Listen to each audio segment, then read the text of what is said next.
Can I ask something? Yes. Is it George Gershwin? It isn't. Oh, so sorry. I know precisely nothing. Musical Talk, the UK independent musical theatre podcast. Welcome to Musical Talk. My name is Nick Hudson. You join us for a momentous occasion, which is our 800th episode. And as we haven't really done this for a while, we're kind of having a bit of a little party. So I'm here with my good friend Harrison. Hello, Harrison. All right, hello. Dom. Hello, Dom. Hello. And Jonathan Courage across the room. Hello. And Thos. Hello, Thos. Hello to all our lovely listeners. So I thought we would have a bit of a random discussion today. I think we can guarantee that. Well, it is musical talk. So AI is a big thing at the moment. So I've got this What it is? artificial intelligence. Oh. So I've got it sorry. to name an obscure musical from a decade, and we're going to type in each decade as we go on. We're not going to talk about them too long, but I've told it to name an obscure musical from the 1930s. Now, given the company in this room, it might not be as obscure as some others from the 30s, but it's spat out The Bandwagon. Which was originally released, it says here, as a film in 1931 and was later adapted into a Broadway musical in 1932. What do you know about this then? Shall I go first, or would you go first? You go first. You go This is not my... I know the Bandwagon, and I wouldn't have thought it was obscure, but... But the one that's been brought up is obscure. So, right, this is retrospective musical talk here. There's the famous Bandwagon, which is a Fred Astaire film from the 1950s, and it's almost like a sequel to Singing in the Rain, at least in feel and tone. Do you know this? Yes, I know that one. And it's got Sid Charisse is the principal dancing partner for Fred Astaire in it, and it's rather splendid because it's famous for a lot of things, but it's the film that brings Fred Astaire, with Jack Buchanan, who is the British Fred Astaire, in the same film from the early 1950s.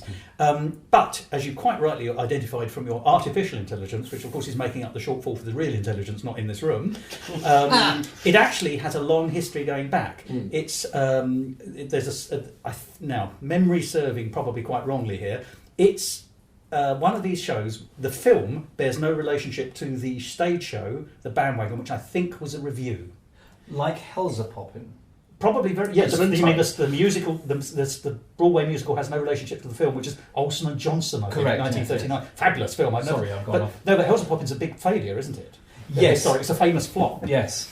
So we'll talk about Helza Poppin in just a second, because this is going to go on for hours, and I'm not going to let anyone else talk. But I've just realised Madeleine Bell, the singer, had an LP in the 60s called Bells Are Popping.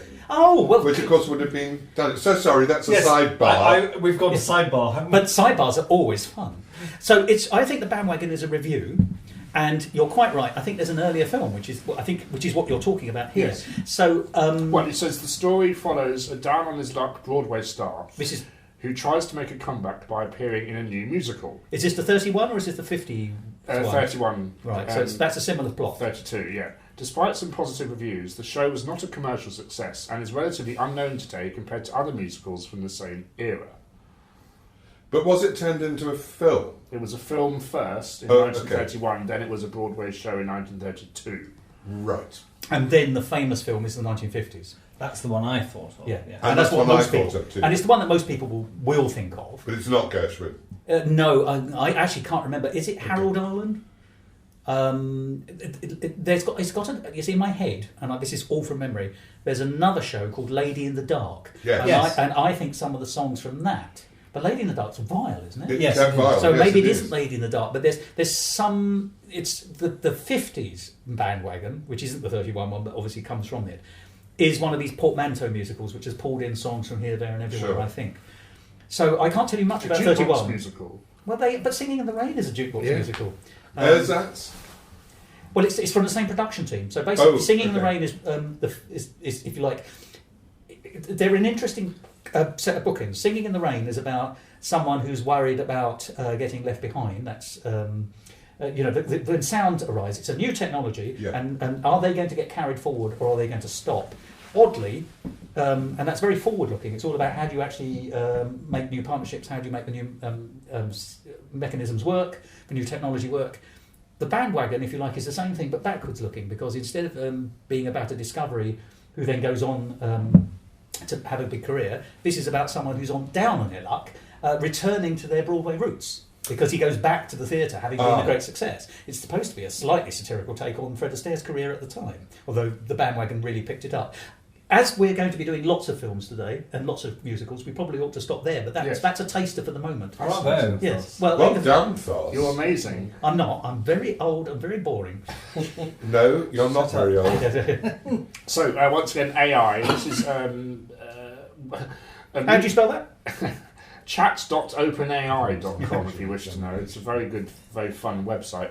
Another one, so we're now moving into the 1940s. Cabin in the Sky. Oh! Which was released in 1943. Ethel Waters. We have a taker. It is a musical fantasy film directed by... No, I don't know. Vincente Minnelli. Oh. With an all-black cast. The story follows a gambler named Little Joe Jackson who dies in a shooting and goes to heaven and hell to determine his fate. The film was notable for its all-black cast, which was rare at the time, and for its integration of jazz, blues and spirituals into the musical numbers. While it received positive critical reviews, it was not a commercial success and is not well known as other musicals from the same era. And I was going to say all of that. Okay. So you've actually said all of it. The only thing I know about it is I've never seen it, but I do know one of the songs from it is Taking a Chance on Love. Oh, crikey. Here I go again. I hear the trumpet blow again. So, Which is a theme tune to a 1980s sitcom called Take a Chance. You're absolutely right. A Chance in a Million. Chance in a Million with Simon Callow. Yes. And Brendan Tonight's Blethyn. episode of Musical Talk is a musical episode of Musical Talk. Well, we're not there yet. That's episode of But 1000. Cabin in the Sky, yes, it's kind of Faustian. And it was a little bit groundbreaking. And I know that it's one of those films that I've always had on my radar to actually watch, and I've never got round to it. There's that, and I think the other ones are. Do you think we Catch can My watch it? Song. Will it be on? I believe it's on YouTube, and if it's not on YouTube, it's on. It'll be available on streaming services. Okay, We should have a look. We should have a look. Other streaming services are available. Can I make an observation about it? It's quite interesting because, first of all, if you're listening to that, the first thing that immediately, this judgment element, this heaven and hell thing, this Faustian pact that you're talking about, you see that a lot in musical. Damn Yankees is a Faustian plot. Yes. But Little Shop of Horrors. But Carousel is about judgment after death, is it Yeah. not? Yes. And what year is Carousel? It's mid-40s. This Yeah. is 1941. So you can certainly argue that this has got some kind of flavours which are then going to be developed by Rodgers and Hammersmith. But also the other thing you mentioned, infused with jazz and things, and also that late 30s, early 40s is when all that's coming through. So I've got to bring Gilbert and Sullivan in here somewhere, and of course it's where the Hot Mikado comes from. It's been 7 minutes. Yeah, it has. Well done, Thos. Well, On record. Can I just gratuitously mention Radical for no good reason? Please But the Hot Mikado, of course, has. I think it's got Bill Bojangles Robinson, who was a big black star of the 1930s and 40s, an amazing dancer, one of the very few people that Fred Astaire sort of really looked up to. But the whole thing about the Hot Mikado is taking a well-known piece of musical theatre in its broadest sense, which is already 50 years old by then, and actually giving it jazz rhythms. Yeah, and it was a huge hit. Anything else to add, Dom? Well, I was just going to say Ethel Waters. Again, just going to say it. Yes, Ethel Waters. Athene Seiler. Athene Seiler. Did Oh, she come work with Ethel Waters?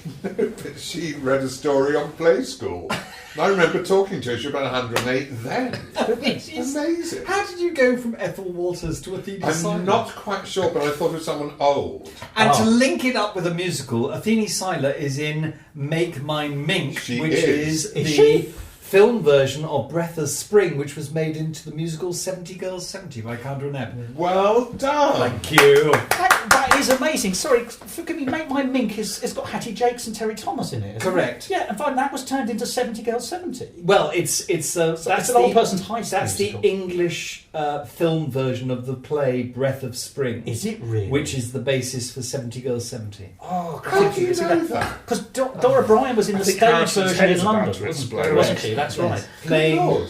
Yeah. And do you know what Dora? One final thing. playing the Athene Seiler Can I say part. what Dora Bryan's most amazing career element is? When she died, this is the thing that leapt out of her obituaries for me. She appeared with Old Mother Riley and Bela Lugosi as Dracula in Old Mother Riley Meets the Vampire, which was the last film of both. Well, the last completed film of Bela Lugosi and What was she playing? old Mother Riley, What was Arthur she- Lucan. What was She was just a bit part. Hattie Jakes is in it briefly, but they, So this is 60s? 50s, 50s, 53, I okay. think. Gosh. So, there we are. Wow. That's Dora Bryan. Would you like to go on to the next musical now, Nick? Yes, I've given it more of a what's the word? A focused question. Which is? Name an obscure British stage musical from the 1950s. All of them. And it's given out Gaze the Word, which premiered in London in 1951, and the musical featured music by Ivan Ivan Novello. Novello. I've seen Don't it. tell us too much. Okay. Yeah. I've seen it because it was You was done. at opening night, weren't you? Oh, not that old one again. Tell us about Gaze the Word. I saw it in what's the little theatre in The Earl's Finborough. Court? The Finborough. Sophie Louise Dan was in it, and it was a very cut down version. There's some lovely songs, none of which I can remember. But Highwayman Love. you're No, absolutely Highwayman Love Oh, no. is from Perchance to Dream. Idiot. I don't think it is. I think it's from Gaze the Word. No. We can look it up. Ruritania and Bees Are Buzzin', and he should have glanced my way, but Highwayman Love is definitely from Perchance Glance, to Dream. yes. I'm all right. I'm prepared. I will accept your correction. That's fine. But there was Pity. some lovely music in it. It was a ridiculous plot, of course, as they Well, always it's Ivan Novello. Yes, and they also had to condense it hugely because there were big dance Listen, he's not talking about the original production. He's talking about one that was. Well, in the Finborough. Can I just actually say, but the whole of Gaze the Word is Ivan Novello taking the mickey out of himself. Okay. And so it starts with this thing, Ruritania, which is meant to be him absolutely taking the piss out of things like King's Rhapsody. His and, greatest hits beforehand. Yes, Careless Rapture and all the rest Is that of the it. one that's got the lyric in it about that terrible fellow Ivan Novello? It may Because well there's a be. self-referential lyric where Possibly, yes. Okay, but I don't remember thinking that when I saw it, so maybe they didn't. They've got the Play wonderful it that pattern way. number Vitality, because of course the Cicely Vitality. Courtnidge? it was written for her. It was Yes. a vehicle for Yeah. her, Cicely Courtnidge. Okay, So but I remember thinking this is interesting, but I can't imagine it ever being Revised. produced on revised in a commercial way at all. They're so old-fashioned. Ivan Novello plays and musicals are sadly dead. But it'd be so interesting to see if somebody tried. Have they not? Well, Stiles and Drew tried, because I remember when we were talking to Julian Fellows. Because Julian Fellows has worked with Stiles and Drew, and he was saying that after their success, when they worked with on Mary Poppins the first time, they were approached by the estate of Ivan Novello Oh. to see if they could revise. I think it's King's Rhapsody, but I can't remember. But what they tried to do, there were so many limits placed on them, but they couldn't take it forward. They wanted to sort of make the contemporary 1930s film and the nature of a sort of Ruritanian state under threat by Nazi Germany being a newer flavour in it, which obviously isn't in the original in any significant sense. It's all Zender, isn't it, really, in those early ones? Yes. Yeah. So, unfortunately, the organisation didn't really feel able to, as I understand it, feel able to let that happen. They weren't prepared to let it be revised enough. Do you mean the estate? Yes. Coward's estate wouldn't allow them to do it. Novella's estate, yes, Oh, absolutely, yeah. Novellas, but okay. it's a shame that they couldn't. I mean, because I'm a big fan of Perchance to Dream, because that's the one I really know. I know King's Rhapsody, but Perchance to Dream, but also because that's all about reincarnation. So that's a really interesting twist, because it takes place in 3 different eras, and it's all the characters being reincarnated, hopefully to find the right loves, To get the right combination. Yeah, Well, that's and they quite- don't. And the only possible chance that they have is in the 3rd act, when it's modern day, which was actually 1930s when it was done, or 40s. It's a shame that the estate won't let them do it, because other's they're not going to be done. And they haven't been done, have they? No. That's the No. point. Ivan Novello is essentially dead, and people now only know him as a musical. And of course, the music is Beautiful. gorgeous. It's Yeah. absolutely beautiful. Ivan Novello's problem is most of his lyricists are not quite up to snuff, in my view. The melodies are infinitely better than most of the... You can still get away with them. You can. Oh, yeah, absolutely. And you can revise them. But, whereas someone like Coward, you can revive. Oh, well, he's contemporary and modern in every possible way, yeah. Yeah, he's a better writer, isn't he? Oh, well, yeah, definitely.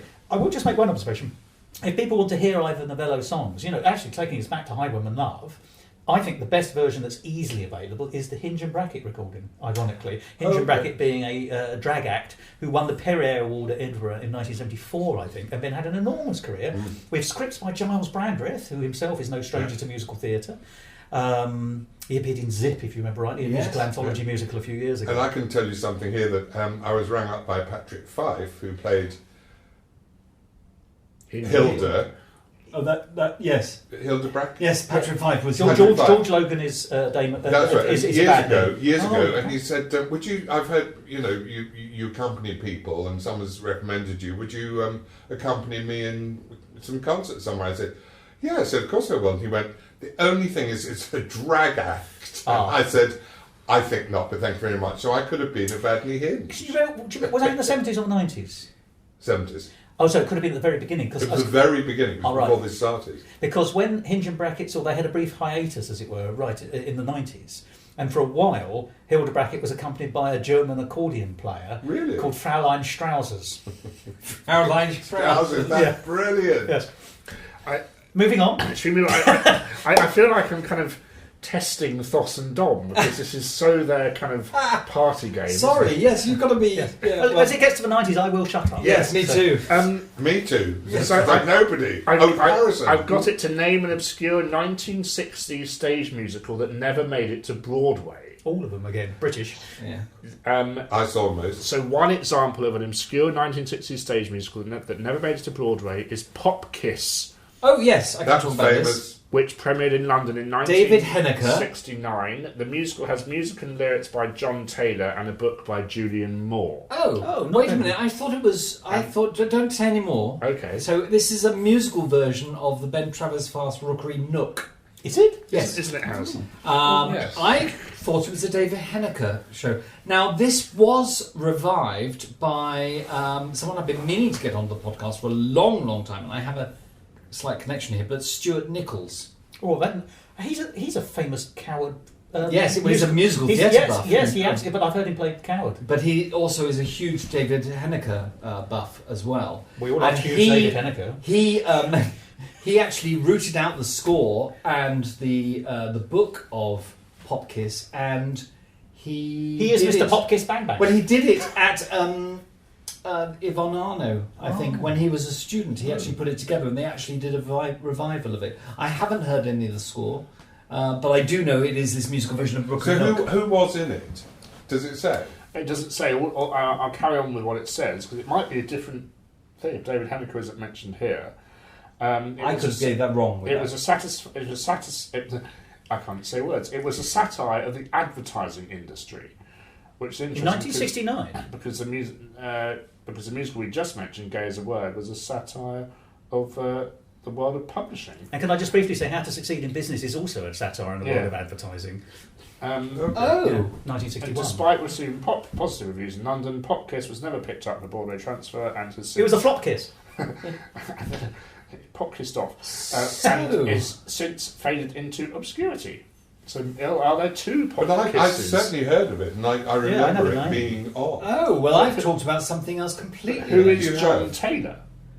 I don't know. By John Taylor. It's not a name I know, I'm Do sorry you to not say. know John Taylor? He's very famous. Well, this could be your moment, Harrison. Tell us all. One show. Pop Kiss. Kiss Pop. It had the character that did that thing. Oh. That's very interesting. That so maybe I have got this. So that whole monologue that I did about Pop Kiss could be absolutely wrong. But it could be a David Henniker show that we haven't yet spoken about and will do. Yes. But we need to know what it is. But if it's a David Henniker, we can find it. We could. I mean, in some ways, listeners should treat this episode almost as being the first 10 minutes of now the next 20 episodes of Musical Talk. Because I have a feeling... Or 1,000. Yeah, we are setting ourselves up for, this is an extract I need to episode. get my phone and do some research. So how many... But did David Henniker write a lot of musicals? He did actually. Yes, he wrote a lot of musicals that didn't. They didn't all flower, did they? They didn't, no. I saw the Biograph Girl when it was revived only a few years ago. Oh, okay. And that was one of his last musicals. I'm sticking with the 60s because I feel that was a bit... Are we moving on from Pop Kiss? Yes. I've told it to name a rare stage musical from the 1960s that opened in America but never went to Broadway. Even though this one opens in 1959, so it's kind of got that wrong, it talks about... Well, this intelligence is artificial, as we've Yes, established. the nervous set The Nervous Set. The Nervous Set is a jazz musical, and it's very much like Yeah. beat poetry, Yes. Oh, is it? and it's got a huge following actually. Kerouac karaoke. It says the musical premiered off Broadway in 1959 and ran for No. 23 performances. Oh. But it gained a following for its jazzy score and satirical look at beatnik culture, which isn't beating me up, it's beatnik Yes, as you in think. what Dom said. It was later revived off Broadway in 2006. And it was called what? It was called The Nervous Set. That's interesting. I'm trying to work out what. I mean, that name is completely... Yeah. That title's completely escaped me. The all these years. there is a cast album of it, Okay. but I found it personally unlistenable. It's very kind of very Is it speak singy? yes. And when you say speak, you don't mean sprechzanger, do you? No. You mean beboppy kind It's of speak. it's like beat poetry, Yeah, yeah. and raw jazz. Yeah. So it really. Ken, But actually, Ken beat- Nordine. Yeah, they were It was all a beat cold warm poets, day and weren't I they? went that kind of like that, would you say? Say that again. It was a cold day and I went out and it's all kind It's of probably in that style then, isn't Yeah. it? And what were you saying, Jonathan? No, there were very famous American beat poets, none of which I can remember, I'm Quite ashamed to say. But they're very, very influential people, and I can't remember them. good. But beat poetry didn't. Oh. Beat poetry was nothing to do with beat on the beat. I don't No, think. just- It was just up. It was just of its time. Oh, Hence beatnik. Yeah. sorry. Can I just go back to Pop Kiss? Oh yeah. Yes. So Pop Kiss, the original London production was 1972. You're going to be amazed at this. So the director, Richard Cottrell, starred Joan Sanderson, John Standing, Isla Blair, Daniel Massey, Patricia Hodge. That's how I know about it. That's But how these I aren't know names. about it. That's exactly Yeah. why I've heard of it. But is because I that remember different to the one we were talking It about? is, yes. And what This is year the one was I this? was talking That's about. And what year was it? 1972. Right. So In London, yes. yes. Okay. Raymond Bishop did the orchestrations and musical direction. Donald Albury. But who wrote the music? I'm trying to find out, but Is this a different Popkiss then? This is the one that I was talking about. Yeah, So this this one I isn't was the American thinking. one that's come over. This is a No. different musical with the same name because names are non-copyrightable. Oh, here we go. Original theatre Popkiss was at the Globe Theatre in 1972. It's a musical adaptation of Rookery Nook by Ben Travers, with lyrics by Michael Ashton and music by David Henniker and John Addison. Well, I think a round of applause for. Well done. Yes, that's Well done. We've been led down the wrong Popkiss path, haven't we? Let me see. Name a musical. We're into the 1970s now. I We're can not, name we're an not going to obscure talk about musical War of the from the Worlds. 1970s. Because it's not obscure. What's your obscure musical from the 1970s? It was Harrison? written by Jeff Wayne. The real musical, thank you. Very good musical, very popular, but All very right, But obscure. not obscure, I would No, argue. it's obscure now. No. He does it on national tours. Apart from national tours, it's still. If I went up to someone in the street, they would not know it. If you went up to someone in the street and went, ooh la. Can I just add as well, La. I was also completely and utterly wrong about the Nervous Set musical. Oh, Although, you're very honest. well, it sounded like a beat poetry musical, and it's Well, actually it's a not. beat Nick, so it must be. It is part of the beat generation. Yeah. So, okay, so I'm not There you horrendously wrong. Okay, so now we're into the 1970s. I've got it to name a concept musical in the 1970s Well, thanks, Nick. that is not well known. So we're entering. In fact, none of us are Yeah, going to know. well, that'll be, anything. there will be a moment when we chat bingo because none of us know.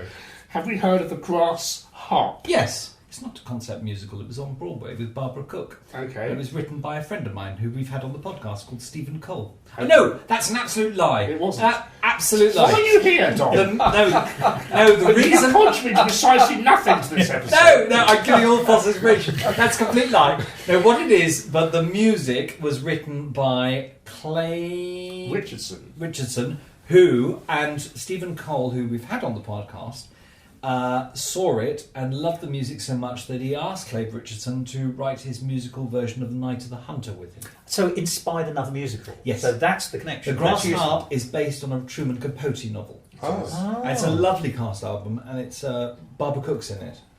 Yeah. It's interesting. Did Barbara Cook then cook the Breakfast at Tiffany's, which is also a Truman Capote? Can I just mention, by the way, because our listeners won't be able to see this, Nick doesn't know all this. He's actually reading it off his phone. He's doing all the research. I said that's why it's AI. Research What is a does it very say strong there?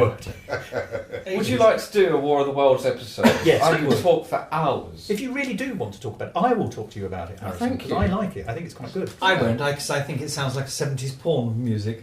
Ooh la! Not that I've seen much 70s porn. I never want to hear it again in my life. Well, Well, you will that's do. lovely. But I'll tell you what I saw in Edinburgh a few years ago. I saw Pip Upton, who's an amazing one-man performer up there, do the one-man War of the Worlds. That was With a big bloke with a beard. Often.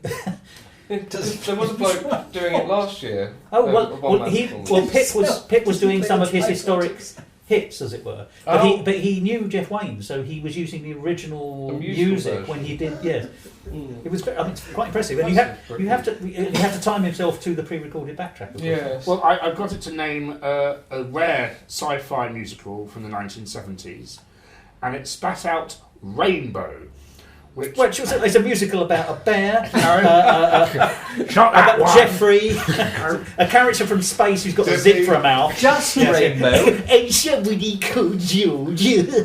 Not that one, it's wrong one. Okay. Rainbow, I didn't know you'd invited Andrew. which premiered off-Broadway in 1972. The musical set in a futuristic world where society has been divided into two classes, the ruling greys and the oppressed coloureds.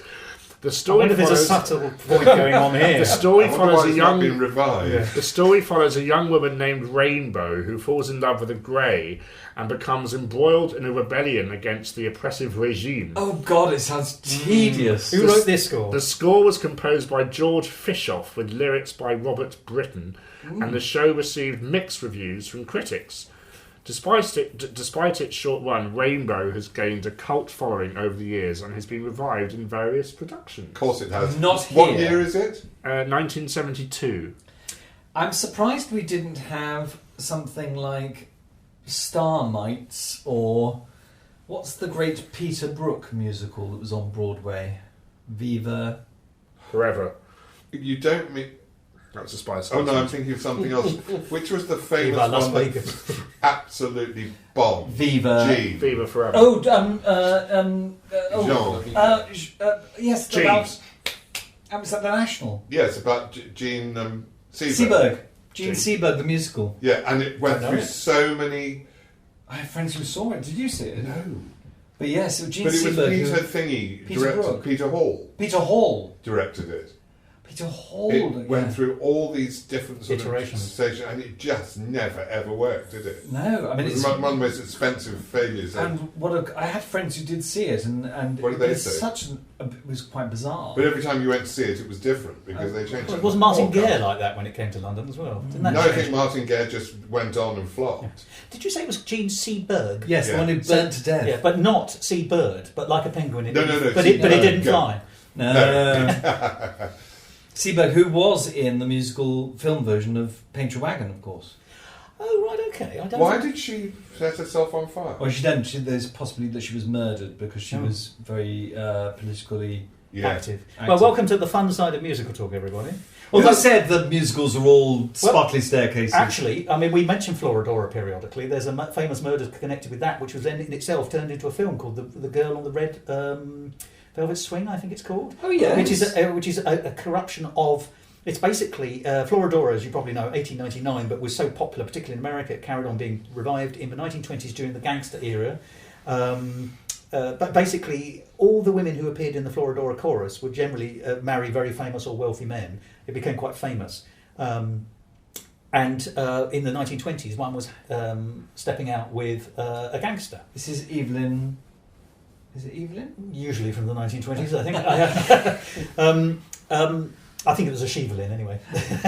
Anyways, and I can't remember the story off the top of my head. I'll have to research it. But it's something along the lines of that he had a sex dungeon with this red velvet swing in, and she used to be involved in that. And then there was some kind of altercation. And then one night after the show, he was taking his girlfriend, who had been in Florodora that evening, to dinner, and he was murdered at the dinner table. And it was something to do with some sexual action in this dungeon. You know where this is also referenced in which other musical? No. Ragtime.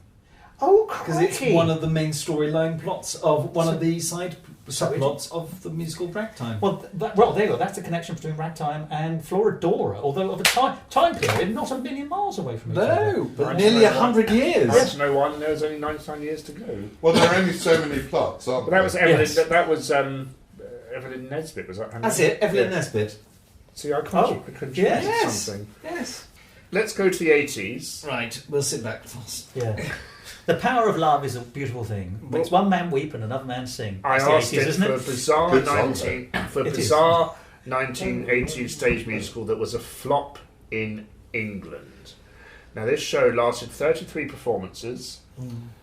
It had a cast that included Frank Finlay and Stephanie Lawrence. Oh, Okay. work with her. The show was a satirical take on the story of the MHS Bounty Mutiny, and is Mutiny! The musical Famous. With David Essex. with David Essex, Yeah. music by David Essex. And do you know who else? Do you know what else David Essex was in? We're not talking about War of the Worlds, Harrison. But he was.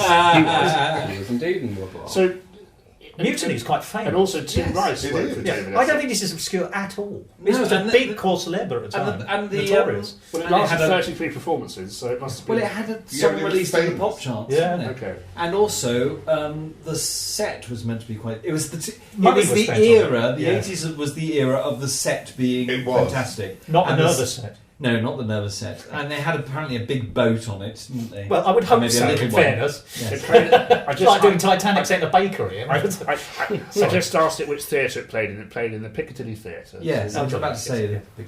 Yeah. Well, they always have I was about watery to say. things because that's where Andrew Lloyd Webber's things. Hey, upstream. Moby Dick. Cameron McIntosh, you mean? Yeah, it's not Lloyd Webber. Oh, who wrote the music? Nobody cares. Actually, that's not fair. I've seen good amateur quite productions of liked Moby it. Dick. No, Moby Dick. It's horrible. It's horrible because I think Only alternate places. I have this in swimming theory pool. about Moby Dick. Can I have a theory? Yes, yeah. Well, The greatest thing about Moby Dick was the brilliant tagline on the posters, which said "Stuff art, let's dance."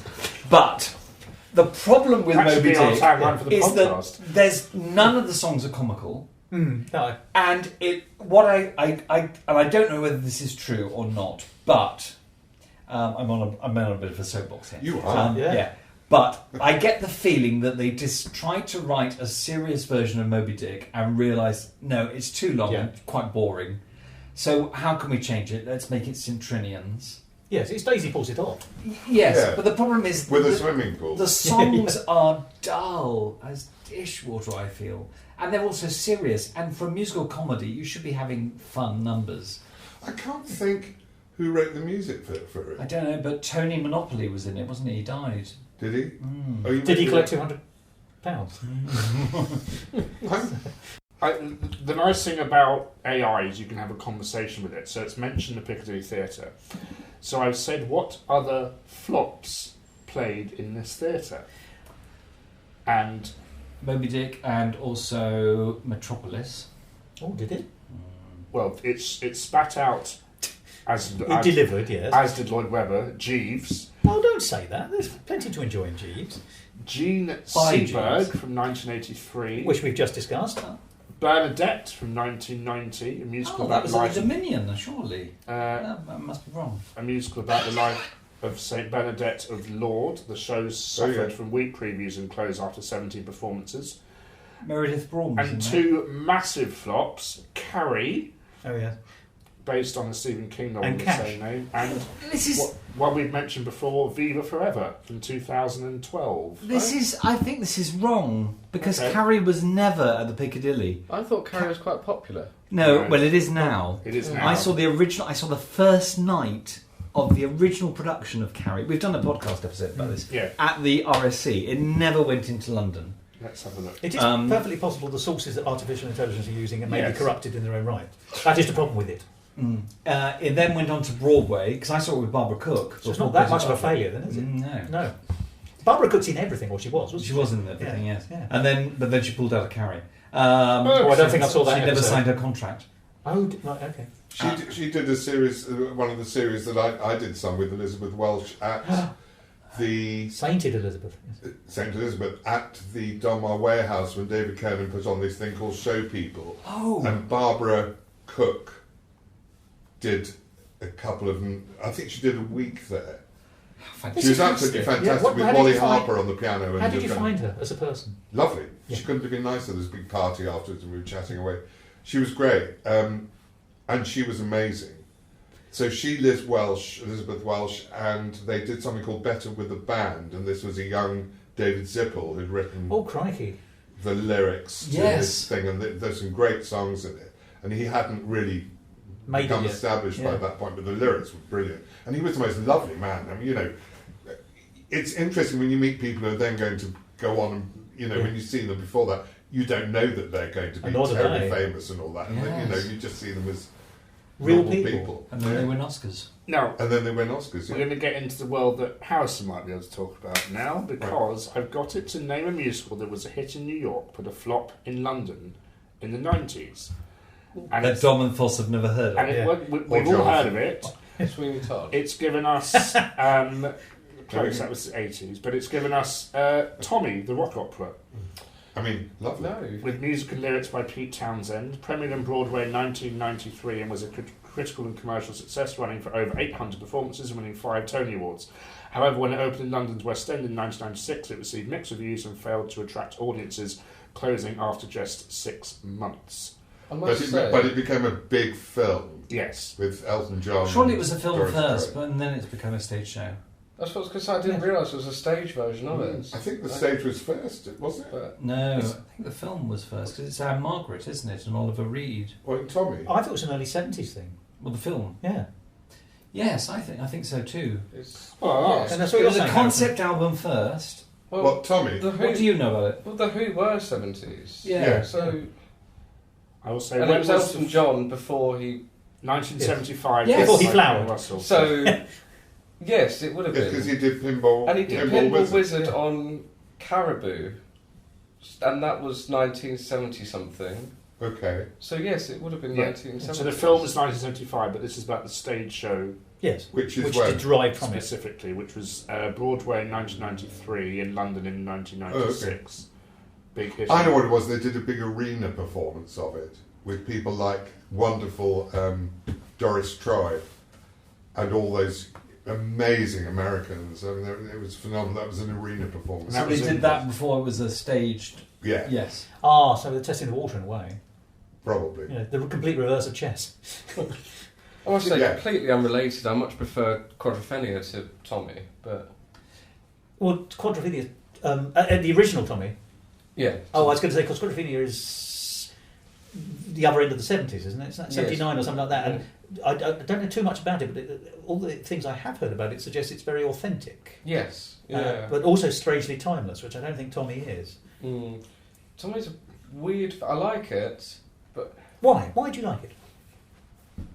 music. No, but that's No, a perfectly because good it's- reason. But yeah, because it's the Who. I'm quite a fan of the Who. But do you find seeing if finding in a film a narrative to stick together songs an effective way of appreciating those songs? No, because I've seen. I love the Pet Shop Boys, but the Pet Shop Boys film from the late 80s called "It Couldn't Happen Here" or something like that That's right. is a very strange watch. It's highly enjoyable, but not for the reasons that the film wants you to enjoy it. Oh, okay. It couldn't happen here. Isn't that about the Nazi Well, invasion? there was a Nazi film, of course. You know, yes, the invasion is the imagined invasion of Britain being Yes. successful, but it may not be called that. It's called something like that. It couldn't. Right. Yeah, I mean, it's got. But the best thing is, for example, that film, The Pet Shop Boys, is that you have to enjoy it as a series of vignettes. For example, they pick up someone who I think is Joss Ackland. I think is playing a murderer, and he gets in the back of the taxi cab that is being driven by the Pet Shop Boys, and then Neil Tennant sings "You Are Always on My Mind," and in the background, Joss Ackland is sort of. This is going to be difficult for radio, but he does sort of these little jerky movements, like he's sort of enjoying the song and sort of dancing to it in a crazy way, and it's an incredible thing to watch. But as a film, it's terrible. It's a film I watch in 10-minute segments every now and then because I like the bits, and it's. But I wondered your response to Tommy. You're saying the narrative doesn't really carry it. So why do you like the film rather than listening to the albums, the best of the Who? yeah, I must say, I've watched it in years. I should probably go back and re-watch it. I mean, the thing I watch the most is that final bit with Elton John when they're playing pinball, because that's the most memorable part of the film. The rest of it is It's the climax. Somewhat isn't it? forgettable, yeah. That's interesting, and yet you do like it as a film. So I do it's like interesting, it, yeah. but it can't just be the music. There must be. Does the film bring that music to life in a different way to the way you I imagine suppose it? that you can watch it every few years. It's one of those things you watch, put on the shelf, forget about it, then bring it back at a later date. That's interesting. I think it's nice to watch Oliver Reed in a musical. Speaking of The Who, I got it to name a link between Doctor Who and a musical from the 2000s. Now, it said Catherine Tate, who played the 10th Doctor's companion Donna Noble in the series, Yes. is a comedian and actress who has appeared in several stage productions, including the West End production of the musical Under the Blue Sky in 2008, for which she received critical acclaim. I'd also add an addendum to that. I saw her in Assassins at the Menier Chocolate Factory. Did you I did. playing whom? A woman who, A woman. who didn't sing very much, but she had a very long monologue that I don't remember much about. But Squeaky Frome? Annie Nyman was in the production as well. Okay. I think it's Squeaky Frome she played, didn't she? I'm afraid I She was. sings the gun song. I got a really great gun. Shit, Okay, where is it? possibly. I don't remember. Oh, right. Okay. Yes. Is she's the man. She's the man who falls in love with Charles Manson. Correct, yeah. It's coming back, isn't it? Assassins. We're getting another production. of Oh, it, are we? Fair enough. Which is exciting. Controversial statement. Sometimes last great show. Not going to get any more. Well, that's not necessarily true. They often open a trunk and discover 48 half-written shows. Well, we're getting a new Camden Ebb one, aren't we? Are we? New York. What is it, Dom? New York, or I don't know. This is the first I'm hearing of it. Who is alive out of the two of them? John Kander? Is he writing? Yes. So he's. They've expanded New York into a full-length stage Yes, show. with the help of Lin-Manuel Miranda, Okay. and it's Is Canada lyrics or music. music? Yeah. And they're putting that on Broadway. So where's the ebb element? Oh, I suppose he's written. Is it because he's wrote the lyrics for New York? Yeah. Right. So he won't have that much involvement. Completely unrelated, but this is the jumps my mind goes to. New York, Frank Sinatra, Guys and Dolls. I'm going to go and see the immersive production of Guys and Dolls next week at some Oh, point. are you? Jolly good. I read a very good review of that, but I think it was Mark Shenton, wasn't it? Well, an immersive version of Guys and Dolls. How is we? I didn't mean to say that so high pitched. Well, when you say immersive, it's normal seating Get your and then voice standing. Yeah. By that logic, the old Shakespeare shows Yeah, were of course. immersive. Also, did you go and see the Oklahoma, which is just being revived in town? Oklahoma. Yeah, but yes, that's Do you mean the one that was at the Young Vic? Yes, no. exactly. Somebody said they really liked it. I didn't. Oh, okay. I went to see it, but it was sort of claimed to be immersive because actually you were sitting very, very close, and actually the people on the front row were sort of sitting in the area on the stage that you could almost imagine. You know, Well, like down they at were Broadway involved. was done in a kind of... what people often mean by immersive now is a bit close to the actors. Yeah. I.e. they're doing it thrust stage or Yeah. in the round. You're closer than you used to be. That is immersive. And now. they're acknowledging you when they perform. Up to a point, Will So- Copper. Yes.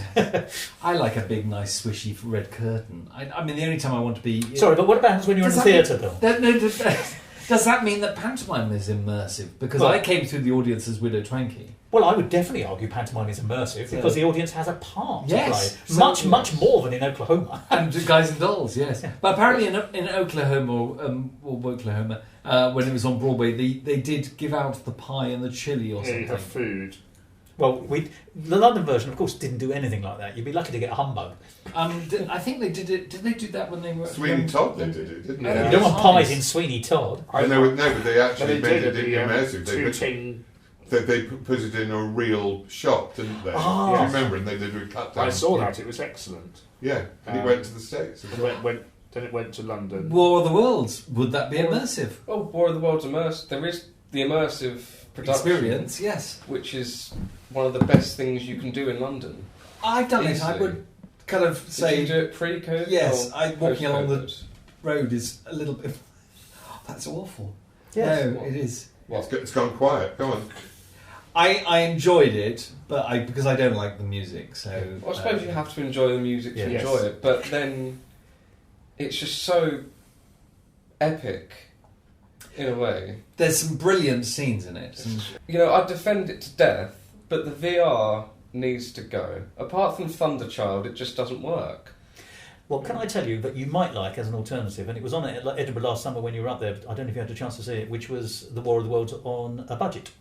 No. Which was a one-man and his wife version of it. It was fantastic, and so he did everything with puppets and performance, and it set itself up whilst also being true to the thing. It was absolutely marvellous, and there is a forthcoming episode of Musical Talk about that looming. But the thing about The War of the Worlds is, of course, it is able to be used in lots of different ways. So it's obviously not the Jeff Wayne score, totally different new score. Yeah. But because it's under copyright, of course, at least I think. Did they have the tripod?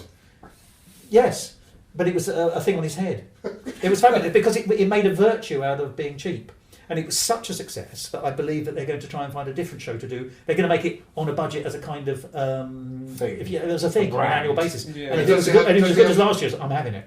Does he have the music playing behind him? What happens? There is music, yeah. It's got specially written songs. Okay. Yeah, and they were terribly good as well. You know, there's a nice bit of satire in there as well. My favourite song in that version was when...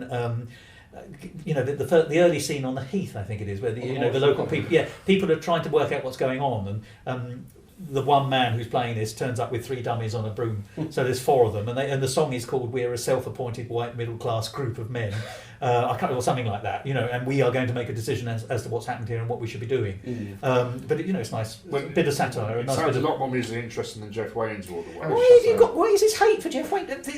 I'm with Harrison entirely on this. I don't think there's anything wrong with. I'm so sad that I travelled to Horsell Common to sit there and listen to Horsell Common and the Heat Ray.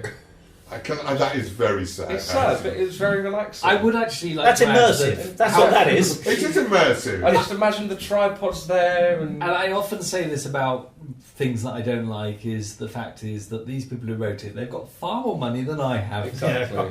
If you really want an immersive experience with tripods, you want to go to Hampstead Heath, in which the tripods are very different in nature, and you should run very fast, Harrison. I was going to ask, does he play the tripod in the film? The slide trombone is a very different thing again. What do you mean by tripods? Oh, Nick, I'll tell you when the recording's over. Okay. Your innocence delights me. I got it to name a musical, just a British musical from the 2010s. Well, it talks of London Road.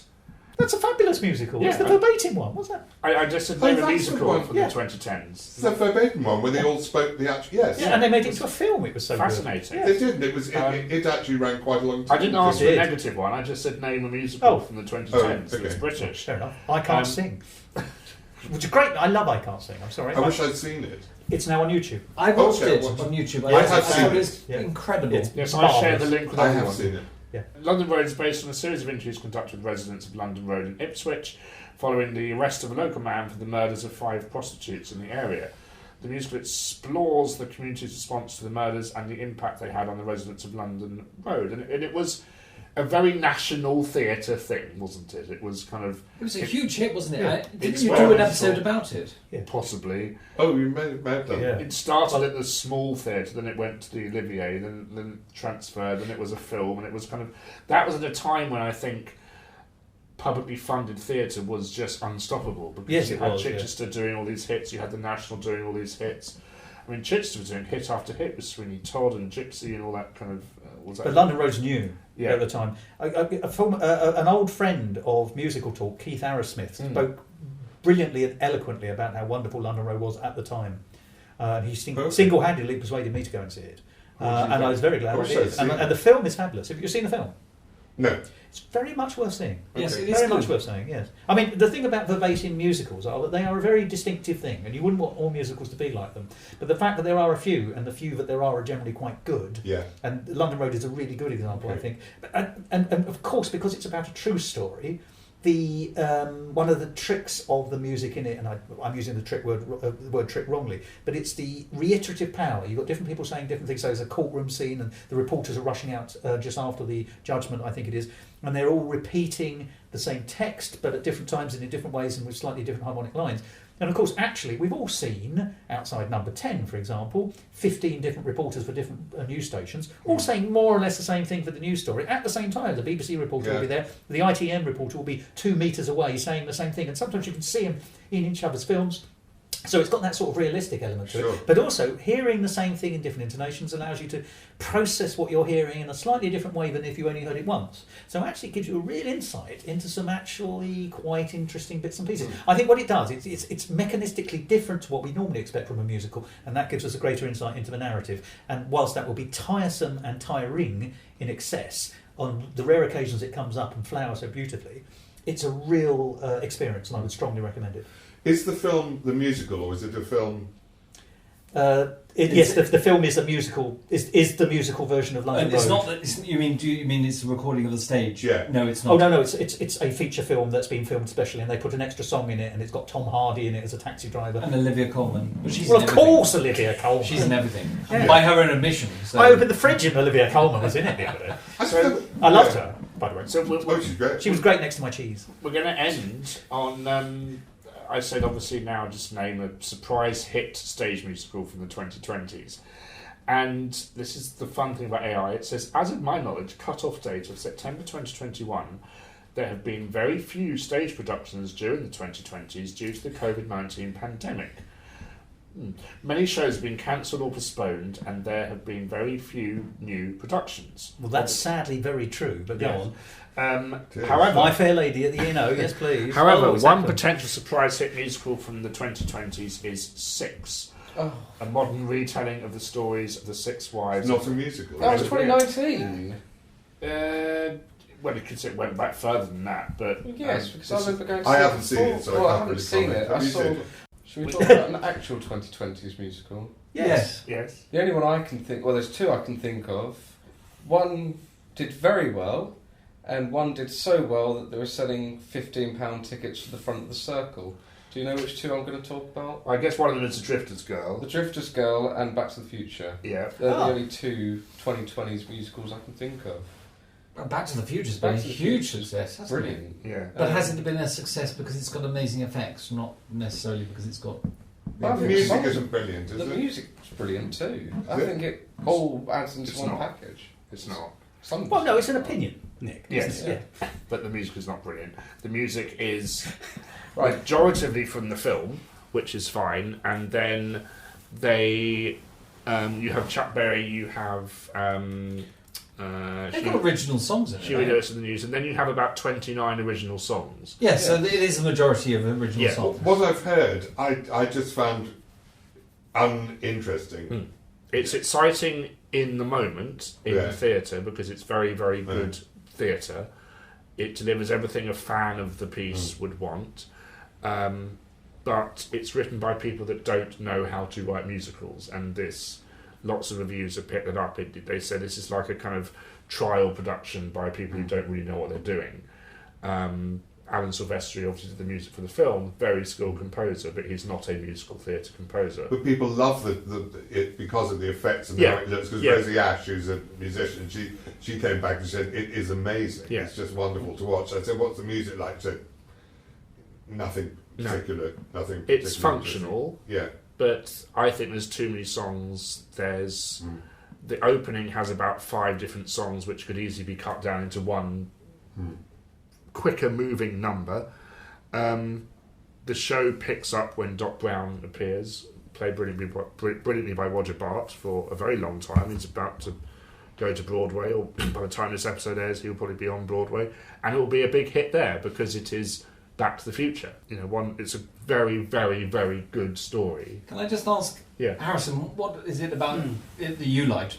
Well, now you said there's 29 songs. I'm trying to remember them all. Is Which that actually songs the like- case? I was that being exaggerated? slightly sarcastic, but No, but probably it feels not. like it when Yeah. you listen to the album. The first 5 songs, as you say, there are too many songs. It goes from one song into another. But when it finds its stride, I think it's really perfect. There are moments when it gets going and it is very, very strong. Yeah, it's almost like a child riding a bike. At the start, it's really 88 miles an hour, that's quite a child. it's so slow at the start, and it's really trying to find its footing. But when it gets the stabilisers off, it goes. I mean, there's songs like you got to get start somewhere. Yeah, but that's a very generic message. It's very good for a secondary character. It's a very good song, and it works in music. It's an okay song. It does not move the story forward at all. You're such a curmudgeon. But sorry, the thing it doesn't work in musical theory, but it works very well for a normal commoner like Yes, me. exactly. But that's the thing, is that you were looking at it from a point of view of musical. Not That's why I was everyone's asking Harrison. He's going as an audience. Yeah. You're not. You're going as a critic. Yeah. Both views are correct, you see, that's the point. Yeah. As all our views have been this evening, as are everyone who disagrees with us. It works, it's brilliant. I think some of my it works, really just works. 21st century, something about that boy. Something about that boy is very good. It's a very well done sequence that really does move the story forward. And that's what the opening of Act 1 needs to do. It needs to have a song of that. Trouble is, this is meaningless to us because we haven't seen it. Can I just ask? Well, how do you think the last hour has been? My guess is the last hour is... Your mouth. We haven't talked about the music. We've been talking about something else about the thing, not about the song. May I ask though, when you leave, and not Nick, I don't want Nick to, but did you come out humming one of the songs? And if so, which one was it? It might have been It Works actually, or the first time. I wouldn't remember actually because it was about a year ago. Okay. If not more. Can't you take your mind back to the future? But did you leave with some of the tunes in your song in your head? Yeah, for the next few days as well. And not the songs that are written by Huey Lewis or Lindsay Buckingham. Time Bomb Town is the best song in the entire film. Thank you. Did they use The Power of Love in it? Yes. Oh yeah. And it's is it the As You Leave? It's not. Is it well done? No. No, it's not really. It's not Power part of the story. It's the one song that doesn't work in a musical. It's a cheesy ending. It's it's brilliantly cheesy. But he says, make way for my son. He's now a big musician. And the backdrop comes down. He starts singing "Power of Love." So and it's then done. does everybody get up and dance? Oh yeah, it's all. But that's why it's done, isn't it? Yeah. So it's a diegetic song in the sense that it's someone coming out to sing a song knowingly. Because he's in a band. Yeah. For the, okay. But there's some excellent staging moments in it. There really are. And I personally, I just wish the songs were better. But I wish that about most modern musicals. But going back to the 2000s, I was just thinking, I thought I hadn't seen very much, but actually I had because I saw Bend It Like Beckham. Did anybody else see that? I didn't, but I saw it. It was a lovely... We saw it, didn't we? Yeah. I didn't go with you, but I think I did see it. Jared... anyway, whatever. I thought it was a really, really good musical. I mean, it was surprisingly good. And what was the one that Matthew Kelly was in and Sophie Louise-Dan was in? Lend Me a Tenner. Lend Me a Tenner. Did anybody see that?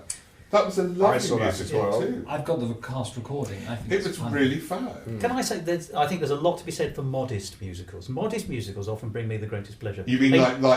Yeah, they don't have to be spectacles. No, and they were both of these were absolutely Drowsy lovely. Chaperone, I remember, with Elaine Page, the week it ran. Well, I really liked The Drowsy Chaperone, but I wouldn't call it a modest musical. No. But these two were modest. Bend It Like Beckham was modest. And it was very intelligently directed. It worked, and they both were good musicals because the songs would lead you. You'd start off with one feeling and you'd end up with another, and it would take you to places and all that. And I thought both of those were excellent. I'm just sorry they didn't last, whereas other stuff that was patently inferior did.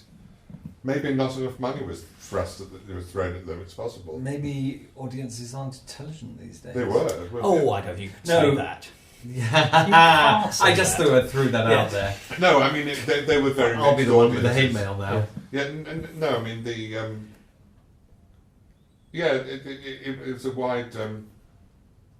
What do you call it? Gamut. No. Selection. No. Range. What do you call people? Range from 8 to no.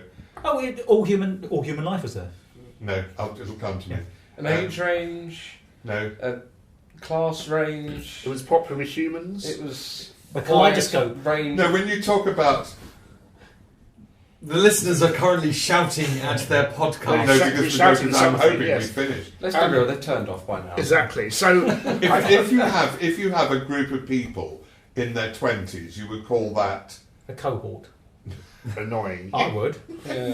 Generation. Generic. No. A wide generation. It's which thingy as a dating dash. Oh, yes. Got it? Millennials. No. Demographic? Gen Z. Demographic. I Thank hang you. Hooray! What's my prize? So we could have just gone with age range, really. No, demographic is about 5 the minutes proper ago. word, isn't it? Well, that has been a very, very fun episode of Musical Talk in our DeLorean, you could say, going back in time and talk about literally randomly generated musicals. So thank you. In an entirely random way. Yes. And So going off into lots of sidebars. lots Millions of sidebars sidebars. and tangents and things. So, Jonathan, thank you. It's an absolute pleasure. Dom, thank you. Hello. Thos, thank you. You'll be hearing from my solicitors. And Harrison, thank you. You I can thought you go were and going to see. say thank you. We'll do an episode about War of the Worlds. You can do on with Get your Thos. And I still feel I've contributed precisely nothing. Well, you haven't. You contributed a lot. Jonathan, you are this star around which we merely orbit. Here's to another 800 episodes of Musical Talk, which was quite staggering to me. Until All edited out of this one. Yes. That was very Jewish, all edited. Episode 800. That means I must have been on it since 400. Probably. I've been on You're it since, middle-aged. Good God. I've been on it since 1. I know. God help me. Right, thank you very much for listening. I've been on it since about 50. 53 is your first ever one of you. Is it? Yes. And as they say in Rainbow the Musical, goodbye! Bye! See you soon. Bye-bye. Thank you for listening to this week's episode of Musical Talk. To find out more about the world of Musical Talk, you can visit our website at musicaltalk.co.uk, where you'll find all our episodes, or you can listen on Spotify, Apple Podcasts, or YouTube. Please follow us on Twitter and Instagram at Musical Talk.